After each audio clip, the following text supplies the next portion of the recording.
जोहार दोस्तों, मैं मुकेश बिरुआ। आदिवासियों को भारतीय जनता पार्टी किस तरह धोखे में रखती है उसे आज हम समझने की कोशिश करते हैं। लोकसभा चुनाव से पहले भी मध्य प्रदेश में एक आदिवासी के ऊपर भारतीय जनता पार्टी के कार्यकर्ता द्वारा पेशाब किए जाने की घटना सोशल मीडिया में सुर्खियां बटोरी थी। फिर उस समय के तत्कालीन मुख्यमंत्री और वर्तमान केंद्रीय मंत्री शिवराज सिंह चौहान, उन्होंने उस समय उस आदिवासी का पैर धोया था और उस पैर धोने की घटना से पिघलकर मध्य प्रदेश के आदिवासियों ने भाजपा को पूरा समर्थन दिया और सभी आदिवासी सीटों को भारतीय जनता पार्टी ने जीता था। आज वही शिवराज सिंह चौहान झारखंड में विधानसभा चुनाव के मुख्य प्रभारी हैं। आदिवासियों के ऊपर पेशाब करने की घटना से भी वहाँ के आदिवासी आहत नहीं हुए, बल्कि उस घटना से वे खुश हुए कि एक मुख्यमंत्री ने एक आदिवासी का पैर धोया। वैसा ही घटना पुनः भाजपा शासित उत्तर प्रदेश के सोनभद्र में मानवता को शर्मसार कर देने वाली सामने आई है। एक आदिवासी युवक की आधा दर्जन दबंगों ने पहले तो पिटाई की, फिर उसके चेहरे पर पेशाब कर दिया। इतना ही नहीं, पूरी घटना का वीडियो बनाकर वायरल भी कर दिया। वीडियो वायरल होने के बाद अब इस मामले में सियासत भी शुरू हो गई।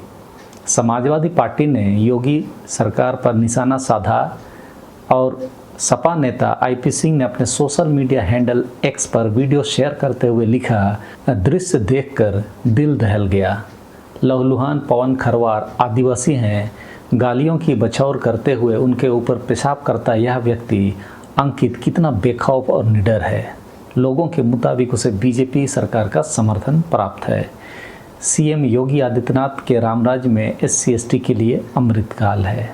वीडियो में करीब आधा दर्जन युवकों ने उस आदिवासी लड़के के ऊपर मारपीट करते हुए उसके ऊपर पेशाब कर रहे हैं। मारपीट से लड़का बुरी तरह घायल हो गया और उसका एक हाथ भी टूट गया, जबकि सिर, पैर और पीठ में काफ़ी चोटें आई है। वीडियो इस समय YouTube में दिखाए जाने की शर्तों के विपरीत है, इसलिए मैं भी उसकी क्लिपिंग नहीं दे पा रहा हूँ। इतना बर्बर है।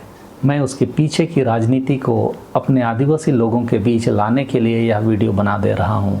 उत्तर प्रदेश में भाजपा का शासन है और आदिवासियों पर अत्याचार हो रहा है और भाजपा कहती है कि यही रामराज है, क्योंकि अभी अमृतकाल चल रहा है। भाजपा के नेता कुछ दिनों से झारखंड में आदिवासियों को लुभाने के लिए हॉलिडे पैकेज पर लगातार आ रहे हैं। ये लोग एक आदिवासी के राष्ट्रपति बनने का, जुएल उरांव के जनजातीय मंत्री बनने का, उड़ीसा और छत्तीसगढ़ में आदिवासी मुख्यमंत्री बनने का ढिंढोरा पीट रहे हैं कि भारतीय जनता पार्टी आदिवासियों का कितना ख्याल रखती है। यदि आपको ज्ञात हो, जब पश्चिम बंगाल में रेप और मर्डर की घटना हुई थी, तब राष्ट्रपति द्रौपदी मुर्मू ने अपने ऑफिशियल बयान में कहा था कि इनफ इज़ इनफ, यानी कि बहुत हुआ अत्याचार, अब और नहीं। हम झारखंड के आदिवासी भी देश के किसी भी आदिवासी पर जब अत्याचार होता है तो उस पर अपनी संवेदना व्यक्त करते ही हैं और अपना आक्रोश जताते हैं कि नहीं होना चाहिए ऐसा। यदि किसी भी आदिवासी के साथ देश में अन्याय होता है तो उसमें हर आदिवासी अपने साथ उसे अन्याय के रूप में ही देखता है। जब भाजपा के शासन में आदिवासियों पर इस तरह अन्याय हो रहा है, उस समय जो आदिवासी राष्ट्रपति है उनके तरफ से कोई बयान ना आना यह स्पष्ट करता है कि वह सिर्फ इस्तेमाल के लिए बनाए गए हैं, सिर्फ मोहरे हैं। कागज़ भाजपा के कार्यालय से आता है और राष्ट्रपति कार्यालय में सिर्फ उस पर हस्ताक्षर और मुहर लगता है। इस समय उनके आहत होने की खबर हम नहीं देख पाते हैं। मतलब आदिवासियों पर हो रहे अत्याचार से आदिवासी राष्ट्रपति को कोई मतलब नहीं है। उन्हें उन राज्यों की घटनाओं से सिर्फ मतलब है जो गैर भाजपा शासित हैं, क्योंकि उत्तर प्रदेश में भाजपा का शासन है, वहाँ आदिवासियों पर अत्याचार हो रहा है और आदिवासी राष्ट्रपति मौन है। मेरे कहने का मतलब यह है कि कल को यदि झारखंड में पुनः भाजपा का शासन वापस आता है तो क्या पता यहाँ पर भी यहाँ के आदिवासियों के ऊपर पेशाब करने की घटनाएं शुरू हो, क्योंकि भाजपा पूरी ताकत से शासन चलाती है, अपने विरुद्ध उठ रही आवाज़ों को जबरन दबाने का काम करती है, लोकतांत्रिक और संवैधानिक संस्थाओं को अपनी मुट्ठी पर रखती है। भाजपा समर्थित संगठन को इस तरह का संरक्षण देती है कि यदि वे कोई सांप्रदायिक विवाद भी खड़ा करती है तो उन्हें छूट मिलती है। इसीलिए देश के किसी भी कोने में यदि आदिवासियों के साथ अन्याय हो रहा है तो उसमें हम सबका खड़ा होना हमारी जिम्मेदारी है। नेता सिर्फ सत्ता के लिए आते हैं और सत्ता हासिल करके पूंजीपतियों को हमारी ज़मीनें देने का काम करती है। भाजपा का समस्या यही है कि उनके द्वारा शासित राज्यों में कोई भी अन्याय की घटना हो रही है तो उस पर उनका नेतृत्व अक्सर चुप रहता है, मौन रहता है। यहाँ तक कि प्रशासनिक इकाई भी पार्टी लाइन के इशारे का इंतजार कर रही होती है।